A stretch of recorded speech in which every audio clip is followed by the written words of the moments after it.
Hi friends, welcome to knowledge gainers YouTube channel. இந்த வீடியோவில் நம்ம பார்ட்னர்ஷிப் அக்கௌண்ட்ஸில் ரிட்டையர்மெண்ட் ஆஃப் பார்ட்னர் அப்படிங்கிற டாபிக் தான் பார்க்க போகிறோம். இதில் இன்றைக்கி ஸ்பெசிஃபிக்காக ஒரு பார்ட்னர் ரிட்டையர் ஆகிறதுக்கான ஃபண்டமெண்டல் ரூல்ஸ் என்ன, ஒரு பார்ட்னர் ரிட்டையர் ஆகிறப்ப நம்ம என்னென்ன மாதிரியான சேஞ்சஸ்லாம் ஒரு ஃபர்மோட அக்கௌண்ட்ஸில் கொண்டு வருவோம் அப்படிங்கிறத தான் பார்க்க போகிறோம். வாங்க வீடியோக்குள்ளே போகலாம். ஃபர்ஸ்ட், ஒரு பார்ட்னர் பார்த்திங்கன்னா மற்ற பார்ட்னர்ஸோட கன்சென்ட்னால் ரிட்டையர் ஆகலாம், இல்லை அவர் எக்ஸ்பிரஸ் அக்ரிமெண்ட்டை இஷ்யூ பண்ணி ரிட்டையர் ஆகலாம், இல்லைனா ஒரு ரிட்டன் நோட்டீஸ் இஷ்யூ பண்ணி ரிட்டையர் ஆகலாம். இந்த மூணில் ஏதாவது ஒரு வேளை ஒரு பார்ட்னர் ரிட்டையர் ஆகலாம்.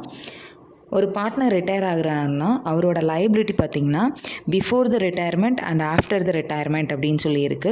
இதில் பிஃபோர் த ரிட்டையர்மெண்ட்னால் அந்த பார்ட்னர் ரிட்டையர் ஆகிறதுக்கு முன்னாடி அவர் ஒரு சில லைபிலிட்டியை டிஸ்சார்ஜ் பண்ணணும். இப்போ அவர் ரிட்டையர் ஆகிற டைமில் பார்த்திங்கன்னா ஒரு கான்ட்ராக்டில் சைன் பண்ணியிருக்காரு ஒரு தேர்ட் பார்ட்டி கூட அப்படின்னா, ரிட்டையர் ஆனதுக்கப்புறமும் அந்த ஒர்க்கை அவர் கம்ப்ளீட் பண்ணி கொடுத்தா தான் அந்த லைபிலிட்டியிலேருந்து அவர் வெளியே வர முடியும். இதே ஆஃப்டர் ஹிஸ் ரிட்டையர்மெண்ட் அப்படின்னா ஒரு ரிட்டையரிங் பார்ட்னர் தேர்ட் பார்ட்டிக்கு லயபிள். எப்போ லயபிள் அப்படின்னு பார்த்தீங்கன்னா, அவரோட ரிட்டையர்மெண்ட்டை பற்றின பப்ளிக் நோட்டீஸை மற்ற மெம்பர்ஸ் இஷ்யூ பண்ணாதப்போ தேர்ட் பார்ட்டிக்கு ரிட்டையரிங் பார்ட்னர் லயபிள். இப்போது பார்ட்னர் ரிட்டையர் ஆகிறாரு அப்படின்னா அப்போ என்னென்ன என்னென்ன சேஞ்சஸ்லாம் ஒரு ஃபர்மில் நடக்கும் அப்படின்னு பார்த்தீங்கன்னா, ப்ராஃபிட் ஷேரிங் ரேஷியோ அட்ஜஸ்ட் பண்ணணும், குட்வில்லை அட்ஜஸ்ட் பண்ணணும், அசட்ஸ் அண்ட் லைபிலிட்டிஸை ரீவேல்யூ பண்ணணும், reserves and undistributed profit and லாஸஸை அட்ஜஸ்ட் பண்ணணும், ரிட்டையரிங் பார்ட்னருக்கான பேமெண்ட்டை மேக் பண்ணணும். இந்த 5 விஷயங்களும் ஒரு பார்ட்னர் ரிட்டையர் ஆகிறப்ப நம்ம பண்ணுவோம். இதில் நம்ம first new profit sharing ratio பார்க்கலாம், அதாவது adjustment of profit sharing ratio.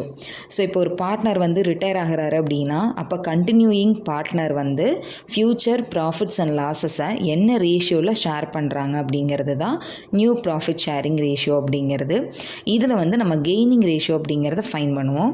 இந்த கெய்னிங் ரேஷியோ அப்படிங்கிறது என்னென்னா, கண்டினியூயிங் பார்ட்னர் ரிட்டையரிங் பார்ட்னரோட ஷேரை அக்வயர் பண்ணுவாங்க, அதுதான் நம்ம கெய்னிங் ரேஷியோன்னு சொல்லுவோம். அதாவது இதுக்கு ஃபார்முலா என்னென்னா, new profit sharing ratio minus old profit sharing ratio, இதுதான் ஃபார்முலா.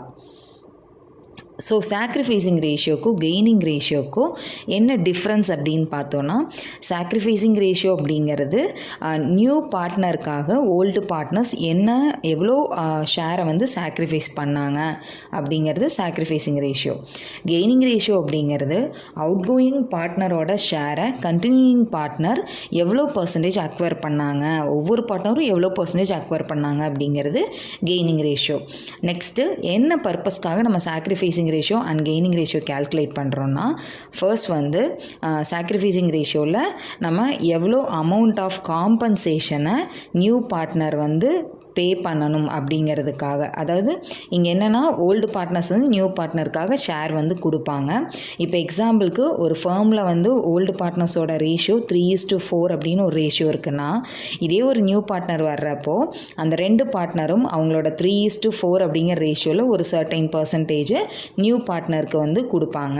அப்போ அந்த நியூ பார்ட்னருக்கு கொடுக்குறப்போ அவர் பதிலுக்கு ஓல்டு பார்ட்னருக்கு ஒரு காம்பன்சேஷன் அமௌண்ட்டை பே பண்ணணும்.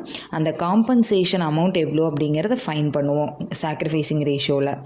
கெய்னிங் ரேஷியோங்கிறது பார்த்திங்கன்னா, கண்டினியூயிங் பார்ட்னர் அவுட் கோயிங் பார்ட்னருக்கு பே பண்ண வேண்டிய காம்பன்சேஷன் எவ்வளோ அப்படிங்கிறத நம்ம இதில் ஃபைன் பண்ணுவோம். ஏன்னா இப்போ ஒரு பார்ட்னர் ஃபர்மை விட்டு ரிட்டையர் ஆகி வெளியே போகிறாருன்னா அவரோட ப்ராஃபிட் ஷேரிங் ரேஷியோவை கண்டினியூயிங் பார்ட்னர் தான் ஷேர் பண்ணிப்பாங்க. அப்போ அவங்க ஷேர் பண்ணுறாங்கன்னா அவங்க ரிட்டையரிங் பார்ட்னருக்கு அமௌண்ட் பே பண்ணுவாங்க. அந்த காம்பன்சேஷன் அமௌண்ட் எவ்வளோன்னு கெய்னிங் ரேஷியோவில் ஃபைன் பண்ணுவோம். சாக்ரிஃபைசிங் ரேஷியோ எப்படி ஃபைன் பண்ணுவோம்னா, old share minus new share. இதே கெய்னிங் ரேஷியோக்கு new share minus old share. எப்போ கால்குலேட் பண்ணுவோன்னு பார்த்தீங்கன்னா, சாக்ரிஃபைசிங் ரேஷியோ ஒரு பார்ட்னர் அட்மிட் ஆகிறப்ப, இதே கெய்னிங் ரேஷியோ ஒரு பார்ட்னர் ரிட்டையர் ஆகிறாரு இல்லை ஒரு பார்ட்னர் டெத் ஆகிறாரு அப்படின்னா அந்த சுச்சுவேஷனில் நம்ம கெய்னிங் ரேஷியோ அப்படிங்கிறது கால்குலேட் பண்ணுவோம்.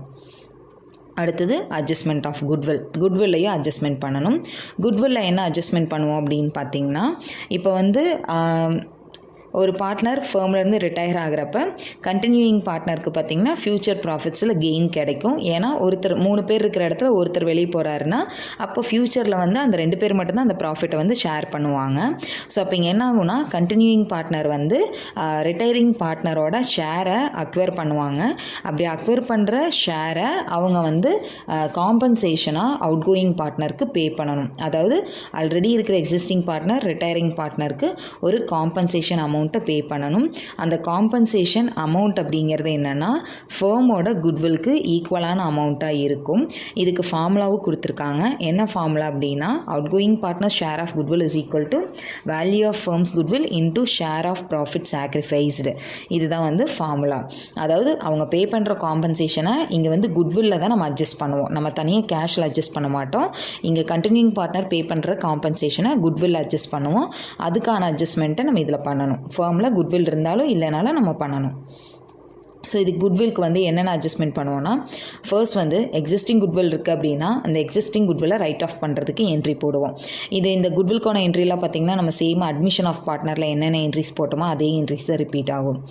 என்ட்ரி பார்த்திங்கன்னா all partners capital account debtor to goodwill account. இதில் ஆல் பார்ட்னர் அப்படிங்கிறவங்க எல்லா பார்ட்னரும் தான் வருவாங்க. அடுத்தது பார்த்திங்கன்னா give credit for outgoing partner share of goodwill to outgoing partner. So இதில் என்னென்னா அவுட் கோயிங் பார்ட்னரோட கேபிட்டல் அக்கௌண்ட்டில் நம்ம வந்து கிரெடிட் பண்ணணும் அமௌண்ட்டு. அதுக்கு entry gaining partners capital account debtor to out going partners capital account. So இதில் வந்து எவ்வளோ ஷேரை வந்து கொடுக்குறாங்களோ அந்த ஷேரை மட்டும் நம்ம இதில் போடுவோம். அடுத்தது பார்த்திங்கன்னா எக்ஸிஸ்டிங் பார்ட்னர் சாக்ரிஃபைஸ் பண்ணுறாங்க அவரோட ஷேரை. ஸோ அதுக்கான entry gaining partners capital account debtor to sacrificing partners capital account. இதுக்கு formula firm's goodwill into share sacrificed. இதை கெய்னிங் ரேஷியோவில் நம்ம என்ட்ரி பண்ணுவோம். ஸோ இது அப்கமிங் வீடியோவில் இதில் நம்ம சம்ஸ் எப்படி சால்வ் பண்ணுறதுங்கிறதை பார்க்கலாம். நெக்ஸ்ட்டு தேர்ட் அட்ஜஸ்ட்மெண்ட் பார்த்திங்கன்னா revaluation of assets and liabilities. இந்த revaluation of assets and liabilities பார்த்திங்கன்னா நம்ம யூஸ்வலாக அட்ஜஸ்ட்மெண்ட் ஆஃப் அட்மிஷன் ஆஃப் பார்ட்னரில் எப்படி போட்டோமோ சேம் அதே மாதிரி தான் போட போகிறோம். இங்கே ரீவேல்யூவேஷன் ப்ராஃபிட் வந்தாலும் ரீவேல்யூவேஷன் லாஸ் வந்தாலும் பார்ட்னர்ஸ் கேபிட்டல் அக்கௌண்ட்டுக்கு ட்ரான்ஸ்ஃபர் பண்ணணும். Next adjustment of reserves and accumulated profits and losses. So இப்போ ஃபேர்மில் ஒரு பார்ட்னர் ரிட்டையர் ஆகிறப்போ ஏதாவது reserve accumulated profits and losses இருக்குது அப்படின்னா அதை வந்து பார்ட்னர்ஸ் கேபிட்டல் அக்கௌண்ட்டுக்கு ட்ரான்ஸ்ஃபர் பண்ணணும். ஈவன் அது அவுட் கோயிங் பார்ட்னருக்கும் அவங்களோட ஓல்டு ப்ராஃபிட் ஷேரிங் ரேஷியோவில் நம்ம வந்து ஷேர் பண்ணணும். இதுக்கு என்ட்ரி பார்த்திங்கன்னா ரிசர்வ்ஸ் அண்ட் அக்யூமுலேட்டட் ப்ராஃபிட்டாக இருந்ததுன்னா என்ட்ரி வந்து general reserve account debtor, profit and loss account debtor, workman compensation account debtor, investment fluctuation reserve account debtor to all partners capital account. அடுத்தது இதே அக்யூமுலேட்டட் லாஸ் இருக்குன்னா all partners capital account debtor to profit and loss account. Next adjustment of capital. So கேபிட்டலை adjust பண்ணணும். அதில் first பார்த்திங்கன்னா 3 method இருக்குது. First method when the total capital of the new firm is given.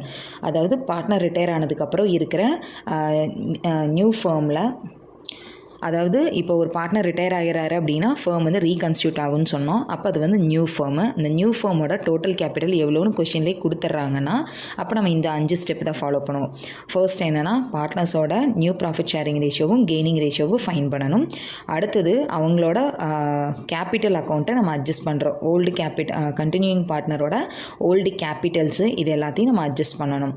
Next third ஸ்டெப்பில் பார்த்திங்கன்னா continuing பார்ட்னரோட new capital வந்து find பண்ணுறோம். அதுக்கு formula total capital of the new firm into new share of continuing partner.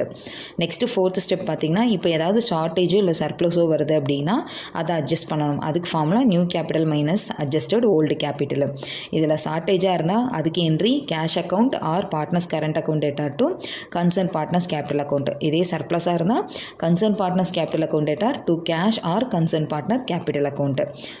இதில் shortage வந்தால் ஒரு entry போடணும், சர்ப்ளஸ் வந்தால் இந்த என்ட்ரி போடணும். நெக்ஸ்ட்டு செகண்ட் மெத்தட் பார்த்திங்கன்னா when the total capital of the new firm is not given. So கொடுக்கல அப்படின்னா சேம் அதே ஸ்டெப் தான். இங்கே என்னென்னா நியூ ஃபர்மோட கேபிட்டல் இருக்காது. அந்த கேபிட்டலை வந்து நம்ம ஃபைன் பண்ணுவோம். Total capital of new firm into total of adjusted old capital of continuing partner. இந்த ஒரு ஃபார்முலாவை யூஸ் பண்ணி நம்ம கேபிட்டல் வந்து ஃபைன் பண்ணுவோம். ரிமைனிங் ஸ்டெப்ஸ் எல்லாமே நம்ம ப்ரீவியஸ் மெத்தடில் என்ன ஃபாலோ பண்ணுமோ அதே மெத்தட் தான் ஃபாலோ பண்ணுவோம். இதே தேர்ட் மெத்தட் பார்த்திங்கன்னா when the outgoing partner is to be paid through cash brought by the continuing partner. அதாவது அவுட் கோயிங் பார்ட்னருக்கு கண்டினியூங் பார்ட்னர் ஏதாவது கேஷ் பே பண்ணுறாங்க அப்படின்னா அப்போ அந்த கேஷையும் நம்ம அட்ஜஸ்ட் பண்ணுற மாதிரி இருக்கும். ஸோ இந்த 3 மெத்தட்லையுமே நம்ம அப்கமிங் வீடியோஸில் சம்ஸ் எப்படி சால்வ் பண்ணுறது அப்படிங்கிறது பார்க்கலாம். அடுத்த வீடியோவில் நம்ம ஃபினான்ஷியல் அக்கௌண்டிங் ரெட்டி அண்ட் மூர்த்தி புக்கில் இருக்கிற எக்ஸசைஸ் சம்ஸ் எப்படி சால்வ் பண்ணுறது அப்படிங்கிறது பார்க்கலாம். நான் ஃபஸ்ட் கமெண்ட்டில் அட்மிஷன் ஆஃப் பார்ட்னரோட வீடியோ லிங்க் கொடுத்துருக்கேன். நீங்கள் அட்மிஷன் ஆஃப் பார்ட்னர் சம்ஸ் உங்களுக்கு தேவைப்படும் அப்படின்னா அந்த வீடியோ லிங்கை கிளிக் பண்ணி நீங்கள் சம்ஸை பார்த்துக்கோங்க. அதோட சொல்யூஷன் தேவைப்படுது இல்லை ஆன்லைன் டியூஷன் தேவைப்படுது அப்படின்னா நான் வந்து டிஸ்கிரிப்ஷனில் என்னோட டெலகிராம் குரூப் லிங்க் கொடுத்துருக்கேன். அதில் ஜாயின் ஆகி நீங்கள் எனக்கு பர்சனலாக மெசேஜ் பண்ணுங்கள். தேங்க்யூ ஃபார் வாட்சிங் த வீடியோ.